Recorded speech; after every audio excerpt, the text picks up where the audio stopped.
아브라함의 생애 가운데 어떻게 보면 하나님의 부르심이라고 하는 12장에 나타난 그 부름보다도 오늘 아마 이 시간이 아브라함에게는 어떻게 보면 굉장히 귀하고 복되고 정말 아름다운 시간이 아니었을까라고 한번 생각해 보게 됩니다.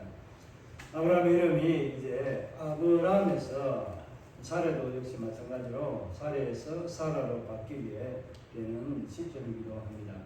하나님의 분명한 확실한 약속이 있고 그가 86세 때에 이스마엘을 낳고 난 이후에 13년 동안에 하나님의 침묵을 그는 경험하게 되었습니다. 그렇기 때문에 하나님의 약속이 그 자녀를 통해서 만국을 이룰 수 있는 많은 후손들을 주겠다고 했고 하나님께 땅과 또 자손들에 대한 복 하나님께서 아브라함에게 주시고자 했던 그 놀라운 복들을 기대하고 기다리고 있었지만은 여전히 자기 첩의 소식을 통해서 얻게 된 아들 이스마엘을 얻게 되고 난 이후에 13년 동안에 하나님은 아무 말씀이 없었습니다. 참 아브라함으로 봤을 때는 답답한 시기였을 그런 시간들이었다라고 볼 수 있는데 만약에 저와 여러분에게 하나님께서 이와 같이 하셨던 약속들을 한 10년만 한 5년만 참았다면 여러분 하나님 살아계십니까? 아마 다른 세상길로 가지 않았을까? 한번 여러분을 생각 한번 해보시기 바랍니다. 저도 아마 이와 같이 13년간을 기다리게 되면은 5년 정도 지나고 나면은 많이 하나님을 향한 그 간절한 기대와 소망들이 사라지고 많이 없어졌을 것 같습니다. 그러나 여전히 믿음을 지키고 있는 아브라함에게 하나님께서는 이제 다시 나타나서 말씀하십니다. 그가 99세 되던 이 해에 나타나서 하나님께서 너는 내 앞에 행하여 완전하라고 말씀을 하십니다. 이때 이 말씀을 전한 시간들이 있는데 그때 말씀을 드렸기 때문에 많이 언급하지 않겠습니다. 오늘 내용들이 굉장히 본문의 내용이 길고 할 말들이 참 많이 있습니다. 의미들을 다 살펴보려고 하면 시간들도 많이 걸리게 됩니다. 너는 내 앞에서 행하여 완전하라고 할 때에 여러분 혹시 기억이 나시는지 모르겠는데요. 여기서 너는 내 앞에서라고 할 때 내 앞에서는 어디라고 했습니까? 내 얼굴 앞에서 어느 방향을 향해서 걸어가라. 행하란 말은 걸어가다, 어디를 향해서 걸어가다라는 그런 뜻입니다. 완전하다는 것은 글자 그대로 완전한 것에 대해서 말씀하고 있습니다. 너는 내 앞에서 믿음으로 온전히 서서 걸어가라. 어디를 향해서? 천국을 향해서. 내가 있는 곳을 향해서 걸어와라는 뜻도 되지만 걸어가라는 뜻도 됩니다. 이제는 네가 스스로 네 믿음을 가지고 내가 그렇게 개입하고 간섭하지 않아도 너는 내가 스스로 이제는 네 믿음을 가지고 나를 향해서 내 앞에서 걸어갈 수 있는 충분한 믿음의 이제 실력을 갖추었구나 하는 그런 하나님의 인정의 말이 아닐까라고 생각을 합니다.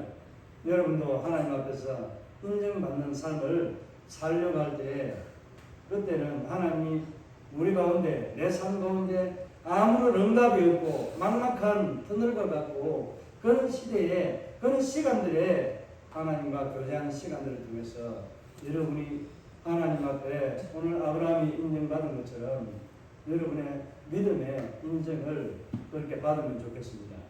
너는 내 앞에서 완전하게 걸어가라. 믿음으로 행하여 걸어가라. 이제 너 스스로 걸어갈 수 있다. 너 믿음의 길을 걸어갈 수 있다. 내가 없어도 너를 붙들지 않아도 너는 스스로 나를 향해 걸어올 수 있고 나를 찾아서 나를 인식하고 내가 한 말들을 기억하고 걸어가는 성숙한 신앙인의 삶이 되었구나 하는 것을 인정해주는 것이라고 그렇게 볼 수 있습니다. 이게 바로 1절에서 8절까지의 내용입니다. 하나님께서 이와 같은 믿음을 가졌던 아브라함에게 이와 같이 또 놀라운 믿음의 언약의 약속들을 하면서 지난번에는 이제 이스마엘의 탄생이 있지만 그것을 묻고 넘어가는데 하나님께서 창세기 15장, 16장에서 이어질 그 내용들을 보면서 15장에서 뭐라고 했는지 아시죠? 하나님께서 여호와를 믿는 아브라함에게 그것을 믿는 그것을 보고 아브라함의 의로 여겼다, 전가했다라는 말씀을 드렸잖아요. 아브라함 믿음이 13년 동안에 하나님의 개입이 없고 간섭이 없고 임재라든지 어떤 나타나서 주시는 메시지가 없어도 아브라함은 스스로 나오고 있었다는 거예요. 하나님께서 이렇게 인정해 줄 만한 믿음이 이미 15장에서 하나님이 언급하고 있는 내용을 보면은 아브라함 믿음은 성숙한 믿음이었다라는 것을 알 수 있잖아요. 저와 여러분의 삶에도 이와 같이 이 암흑한 시대에 정말 평안하고 잘되고 경제적으로 모든 것이 평안하다고 느껴지고 있는 이 시대가 가장 위험한 시기라는 것 우리가 좀 인식하면 좋겠습니다. 내 신앙의 삶이 무너질 그런 좋은 시기다. 제가 말 표현을 좋은 시기다 그렇게 하니까 왜 저렇게 표현할까? 그렇게 생각할 수 있습니다. 말의 의미는 무엇인지 아시겠죠? 가장 우리가 넘어지기 쉬운 시대라는 겁니다. 그런 상황 속에 살아가고 있는 우리가 물질이라든지 경제라든지 여러 환경들, 문화들 가운데서도 우리가 하나님을 향한 그 믿음의 삶들을 온전히 유지하기가 쉽지 않은 때가 바로 이런 시대입니다. 앞으로 오는 시대는 더 하겠지만 지금도 그와 방불하지 않습니다. 왜냐하면 지금은 우리가 알 수 있는 수준이 이 정도밖에 안 되지만 다음 세대들은 우리보다 더 세상을 알 수 있는 시대 암묵들은 훨씬 넓어집니다. 그러나 하나님을 알아갈 수 있는 시대의 폭은, 시선의 폭은 줄어듭니다. 이게 바로 우리가 앞으로 경계해야 될 그런 하나님 앞에 우리의 신앙을 온전히 믿음으로 하나님 앞에서 들어갈 수 있는 겸비된 삶을 살아야 될, 준비해야 될 이유라고 말씀을 드리고 싶습니다. 오늘 하나님께서 지난번에 언약을 통해서 피의 언약을 통해서 또 다시 한번 피의 언약이라고 할 수 있는 하나님의 언약이 다시 한번 등장하게 됩니다. 이것은 이제 할례라고 이야기하는 구약에 아브라함이 첫 번째로 할례를 받게 되는 성경에 기록된 첫 번째 인물입니다. 아브라함이 먼저 할례를 받고 난 이후에 그 이듬해 태어날 이삭과 그 모든 이제 식구들이 그 안에서 다 할례를 받게 되는 장면들까지도 오늘 여기에서 소개하고 있습니다. 그러니까 할례를 하게 되는 이유는 어떤 의미에서 이 할례 언약이라고 하는 이 언약의 의미는 무엇을 의미하고 있는가 하는 것을 말할 때에 오늘 하나님께서는 이 아브라함에게 나타날 때에 그냥 하나님이 엘로힘이라든지 여호와 이런 이름으로 나타났지만 오늘 하나님은 이 은혜의 복들을 주기 위해서 할례 언약을 말씀하면서 나타나서 말씀하시는 이 하나님은 어떤 하나님을 소개하고 있습니까? 우리가 찬양하잖아요. 엘샤다이 전능의 하나님. 무소부재하신 하나님은 그비토트 하나님이라고 말하는 어디에든지 다 계시는 하나님, 그 하나님을 말하는 것이 아니라 오늘은 하나님의 전지전능하신 하나님, 천지를 창조하시고 모든 만물을 만드시고 창조하신 그 능력의 손길로 이 모든 우주 만물을 다스리고 보존하고 계시는 하나님, 운행하시는 하나님, 그 하나님에 대해서 말할 때 엘샤다이라고 말합니다. 전능의 하나님이라고 말합니다. 여기서 우리가 엘샤다이 이렇게 말을 이제 끊어서 말할 수 있지만은 엘이라고 할 때 이때는 하나님이 이제 이 속성을 말하는데 높은 산, 이 멜기세덱이 아브라함을 만났을 때에 뭐라고 했으면 지극히 높으신 하나님 할 때 그때 지극히 높은이라는 이 말과 의미가 비슷합니다. 그때 사용했던 단어가 동일하게 사용된다고 보시면 되는데 그 의미가 엘에서 이런 높은 산이라는 그 산에 대한 의미가 있습니다. 산이라고 말할 때는 이 산을 그냥 우리가 봉우리 이렇게 된 이 봉우리와 같이 있는 요 산을 이야기하는 것.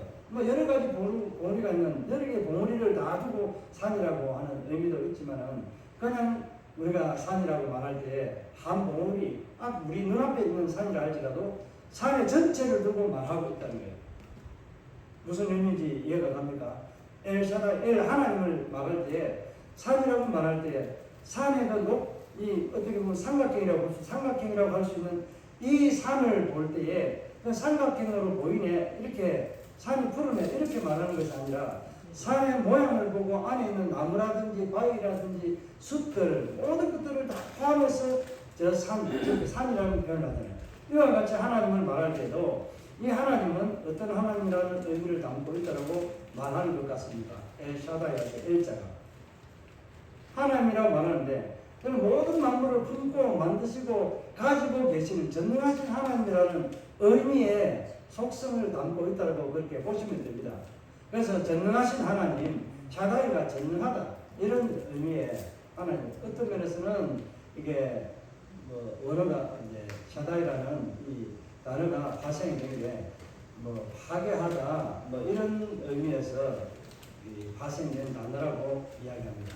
여기서는 하나님이 어떻게 모든 것을 파괴하고 다시 만들어서 새롭게 하는가 이런 의미를 담고 있다고 보시면 되는데 그래서 전능하다라고 하는 것을 말합니다. 샤다이, 엘 샤다이. 전능하신 하나님. 산을 보는 것처럼 의미를 생각한다면 저 산을 만들고 저 산에 푸른 소나무와 풀, 나무, 물 모든 바위들을 다 만드시고 조화롭게 만들 수 있는 그런 능력의 하나님이 바로 저와 여러분이 있는 하나님이라는 것을 오늘 아브라함에게 소개하고 있습니다. 그래서 아브라함의 하나님은 어떤 하나님? 지금까지는 그냥 여호와로 나타났지만 이제는 내가 뭐로 나타난 거예요? 내게 전능한 하나님으로 나타났어요. 내게 모든 것을 다 해주고 내가 너에게 약속한 모든 것을 다 이루어줄 수 있는 그런 내 하나님으로 이제는 나타났다는 것을 말씀하고 있습니다. 이 첫 번째 출발이 하나님 부르심에 있지만은 그러나 무엇에부터 출발이 시작이 된다고 볼 수 있습니까? 하나님이 쌍방 언약이라고 하는 하나님의 피의 언약. 이 피의 언약이 바로 그 언약을 이루시기 위해서 이제 구체적으로 하나님께서 아브라함에게 약속했던 자녀의 복을 주기 위한 하나님의 그 언약을 어디에다가 새게 되는가요? 우리가 문서화하는 명문화하는 이런 것들이 아니라 이제는 하나님께서 구체적으로 아브라함에게 복을 주시겠다는 약속의 실행을 이제 피의 언약으로 인해가지고 그렇게 하나님 쌍방 언약을 통해서 내가 너에게 이런 복을 주겠다고 약속했는데 하나님 내게 무엇을 주려고 합니까? 하는 아브라함의 질문의 대답이 바로 이 피의 언약 이 5개의 재물을 가져다 놓고 3개는 쪼개고 2개는 쪼개지 않은 지푸들기와 비둘기 쪼개지 않는 그 재물 앞에 하나님은 내가 약속을 지키지 않으면 이 지체들과 같이 내가 죽겠다. 내가 너에게 약속한 것은 내가 반드시 지킨다. 라는 언약의 약속의 말씀을 하나님은 하셨습니다.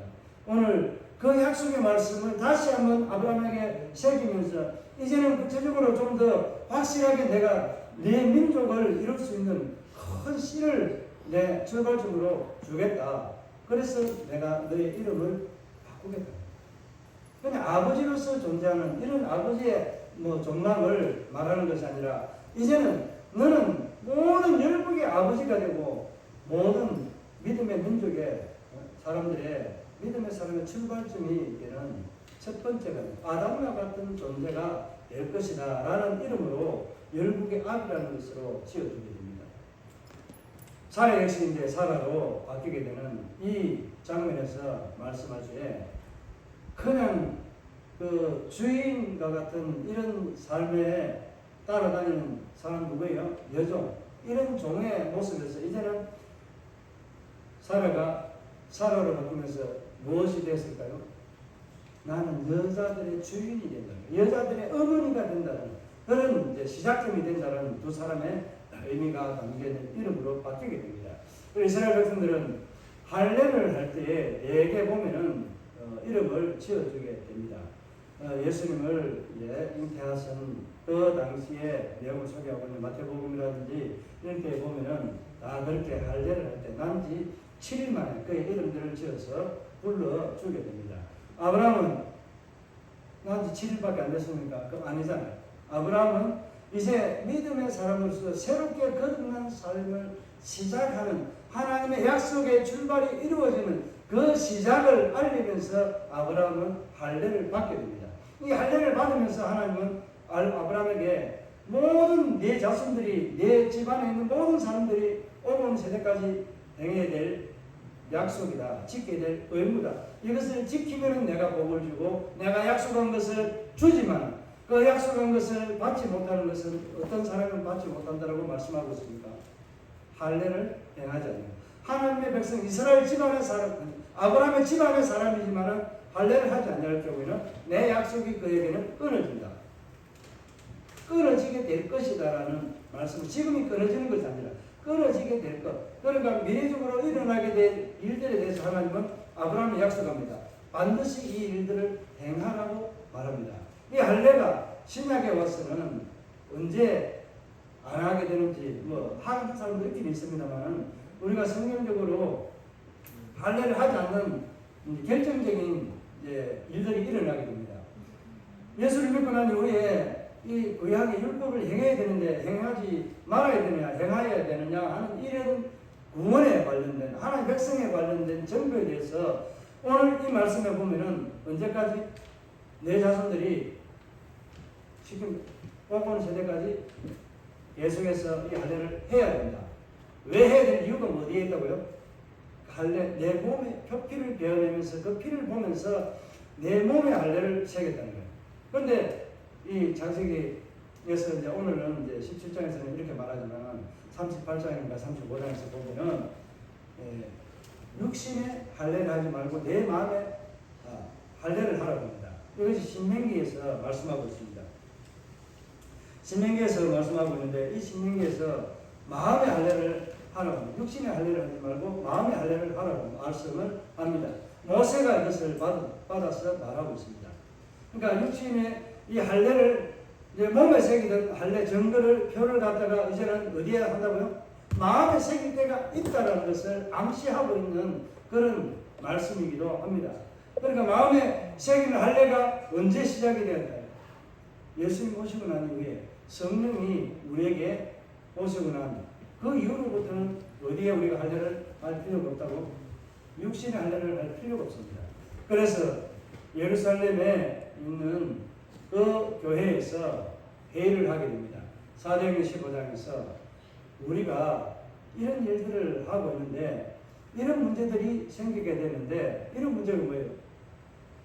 내가 예수를 믿었는데 하나님 백성으로 살아가는 것들은 유대인들은 계속해서 예수의 이름만 믿으면 구원 받는 것이 아니라 하나님 자비가 되는 것이 아니라 무엇을 해야 된다고요? 율법을 행해야 된다. 모세가 그렇게 말했기 때문에 그렇게 기록했기 때문에 아브라함도 그렇게 이 약속을 몸에 새기는 증거라고 말했기 때문에 해야 된다라는 주장을 계속하게 되는 거예요.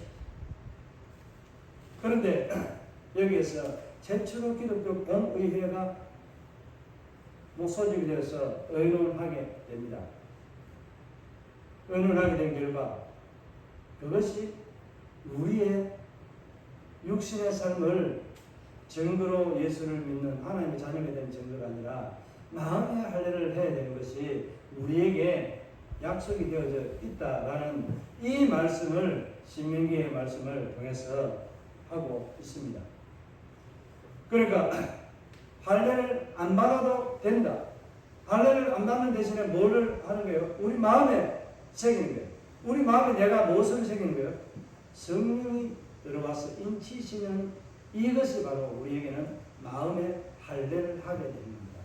마음을 잘라서 이렇게 떼어서 버리는 것이 아니라 성령이 내 마음에 죄악된 쇠사슬을 끊어버리고 내 안에 들어오신 성령께서 거룩한 성령께서 성령의 전으로 내 안에 들어오게 되므로 마음의 할례를 하게 됩니다. 그래서 이 할례를 이제 하지 않아도 되는 그런 율법적인 것들이 이제는 모형적인 것들은 끝나고 실제가 우리에게 왔기 때문에 모형을 필요합니까? 안 합니까?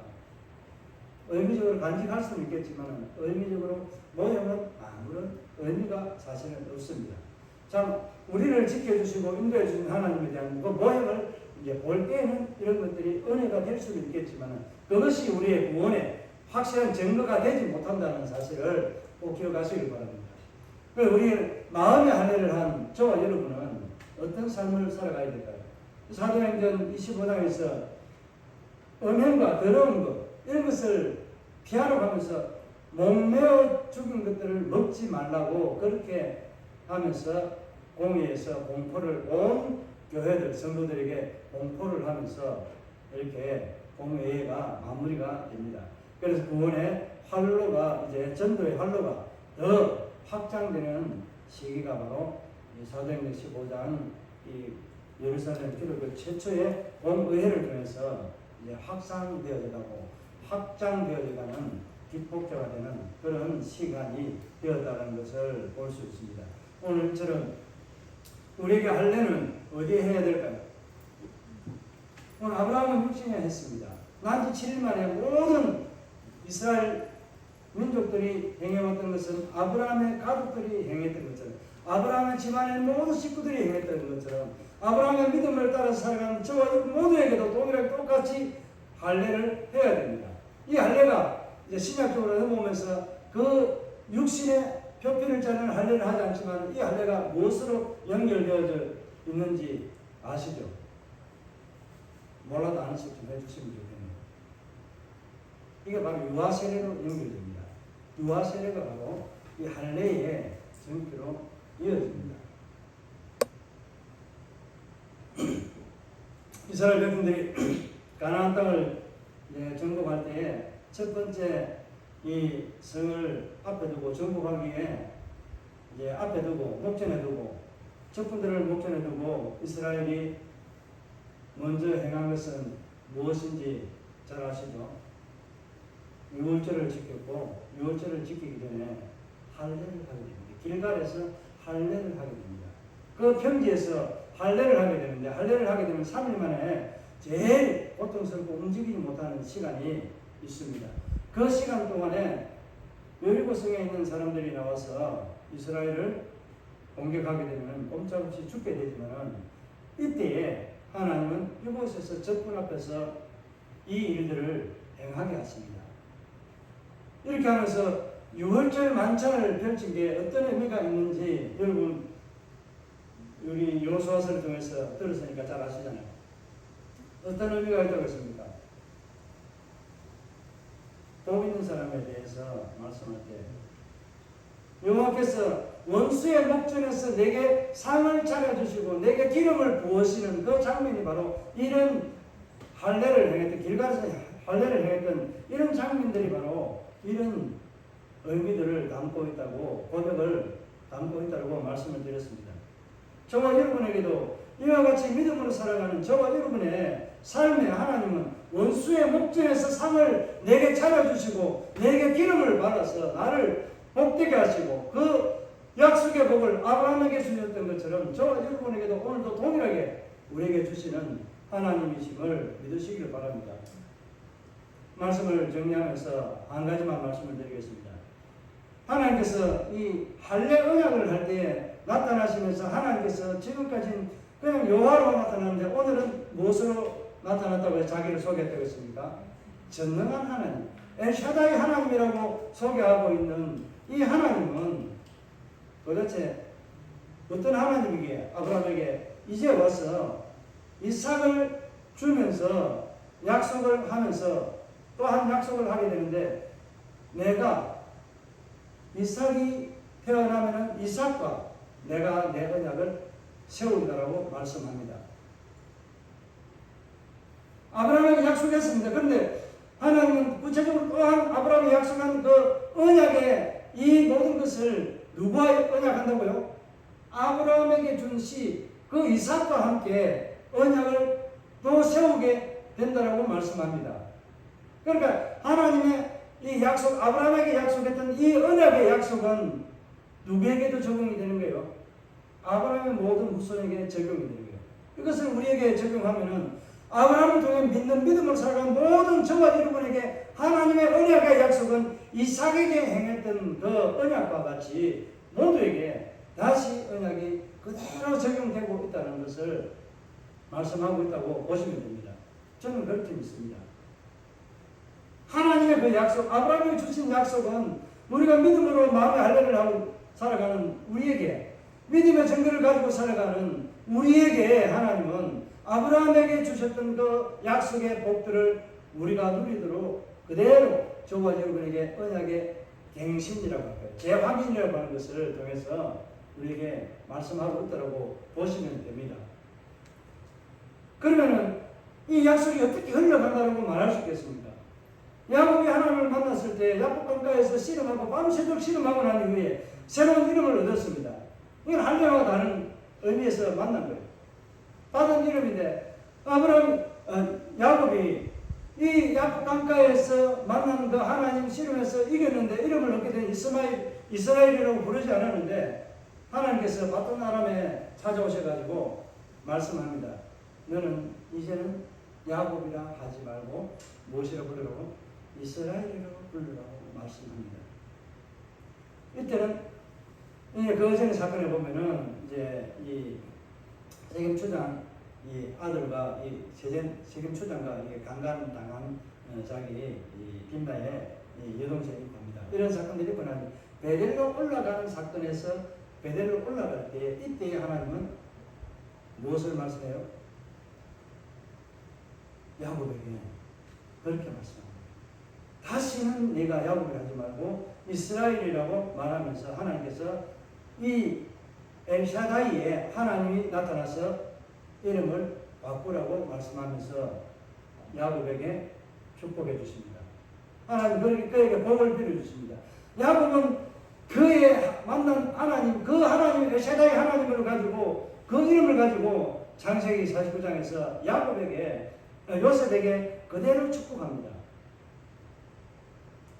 다른 사람들에게도 축복하지만은 요셉에게는 엘샤다이 하나님으로 이름으로 축복하게 되는 게 야곱이 바로 그런 하나님을 약속으로 요셉에게 줍니다.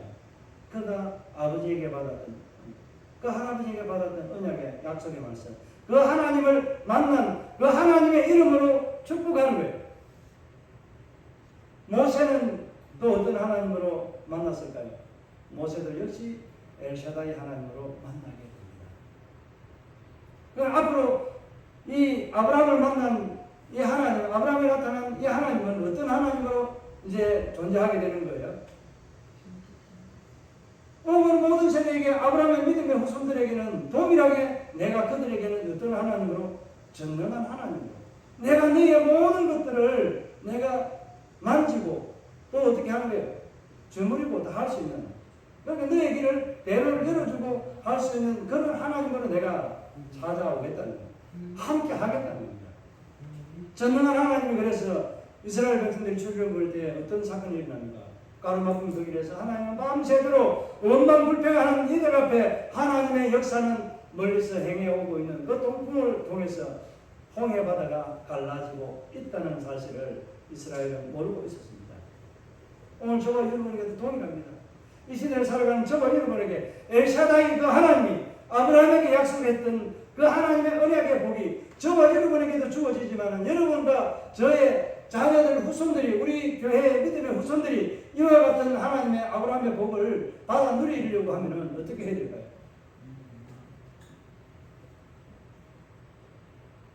일절에서는 너는 내 앞에서 걸어가라. 완전하게 믿음으로 걸어가라. 나는 믿음으로 살아가는 그 삶을 말할 때 오늘 할례를 우리에게 적용하면 뭐라고 말할 수 있겠습니까? 이제는 나는 육신의 할례를 하지 않고 내 마음에 나는 빚진 자로다 하는 이런 고백과 같이 예수 그리스도 그분의 십자가의 공로를 힘입어서 우리는 세상의 모든 것을 끊어버리고 예수의 이름으로 천국을 향해서 걸어가는 오늘 하나님께서 아브라함에게 너는 내 앞에서 내 얼굴 앞에서 어떻게 걸어가라? 믿음으로 걸어가라. 온전하게 믿음의 사람으로 살아가라고 말씀합니다. 그 믿음의 삶으로 살아가는 저와 여러분에게 하나님께서는 나에게도 아브라함에게 주셨던 그 약속의 언약들을 이루시고 또 저와 여러분의 자녀들도 믿음으로 살아가는 그 자녀들에게도 오늘 하나님께서 이삭과 내 자녀가 태어나는 그 아들과 함께 내가 다시 언약을 세우겠다고 하신 것처럼 언약의 새로운 주인공을 여러분들이 선물로 줄 수 있는 그런 믿음의 삶으로 온전히 살아가시기를 주의 이름으로 부탁드립니다. 한 가지만 더 말하면은 우리가 믿음으로 살아가는 이 삶의 날들 가운데 예배는 뭐라고 말씀드렸습니까? 예배는 주일서와 같이 우리는 하나님의 말씀으로 내 영혼에 발견된 이 다 소진된 이 영적인 고갈을 채우는 충전소와 같은 이런 곳이라고 말씀을 드렸는데, 그냥 에너지 좋은 양질의 이 기름을 채워가는 그런 의미가 아니라 우리는 하나님의 언약을 이 예배를 통해서 다시 한번 재확인하고, 갱신이 아닙니다. 재확인하고 가는 거예요. 하나님께서 아브라함에게 하셨던 그 언약을 이삭에게 조항과 조건을 바꿔서 갱신하는 것이 아니라 언약을 다시 세우겠다는 것은 내가 너와 세웠던 언약처럼 나도 똑같이 내가 네게 준 그 약속한 것을 네 자손에게 똑같이 내가 그 언약을 이루어 주겠다라고 말씀하시는 거예요. 그래서 우리는 이 예배가 단순한 하나님 앞에 나오는, 주일만 나오는 세상 사람들 다 놀러가고 세상 것에 다 놀아나는데 왜 힘들게 나와서 하나님의 언약을 다시 재확인하고 가야 될까요? 내가 잊어버리고 살아가기 때문에 그런 거예요. 내가 잊어버리고 살아가기 때문에 일주일에 단 한 번이라도 하나님 앞에 진정으로 하나님의 부름 앞에 나와서 그 언약에 하나님의 약속의 신실한 약속의 말씀을 내게 이루어 주십시오. 내게 주신 그 비전들 내가 가진 것이 아니라 하나님께서 내게 주신 비전이기 때문에 당신의 이름으로 당신의 영광을 위해서 이루어 주세요. 그것을 확인하고 가는 것이 바로 주일 오전 예배라고 그렇게 말할 수 있습니다.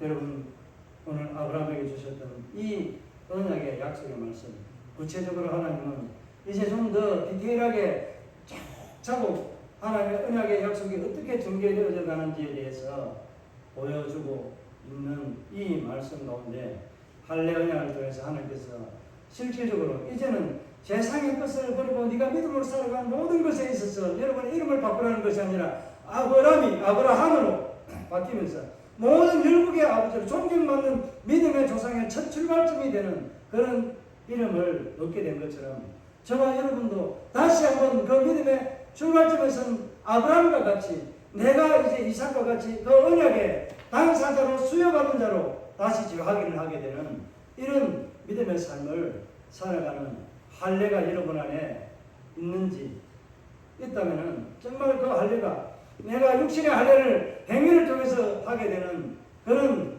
예수쟁이의 모습만 있는 건지, 아니면 내 삶에 예수의 향기가 나는, 내 마음의 할례에서 꽃이 피고 열매가 맞아서 예수의 향기가 나는 아름다운 하나님의 약속의 수혜자가 되는 성도로 살아가고 있는지 한번 오늘 여러분들이 깊이 하나님 앞에 생각하면서 한 주간도 하나님의 은혜, 그 할례 언약, 이것이 우리에게 증거라고 하는데 내 마음에 할례가 없다면 나는 하나님의 은혜의 약속들을 받을 자격이 없다는 것을 생각하면서 하나님 앞에 온전한 믿음의 할례자로서, 할례를 받은 자로서 내 마음의 할례를 통해 정말 하나님 주시고자 하는 놀라운 복들을 저와 여러분의 가정과 자녀가 주님 오실 때까지 받아 누리는 믿음의 주인공들이 다 되시기를 주의 이름으로 축복합니다.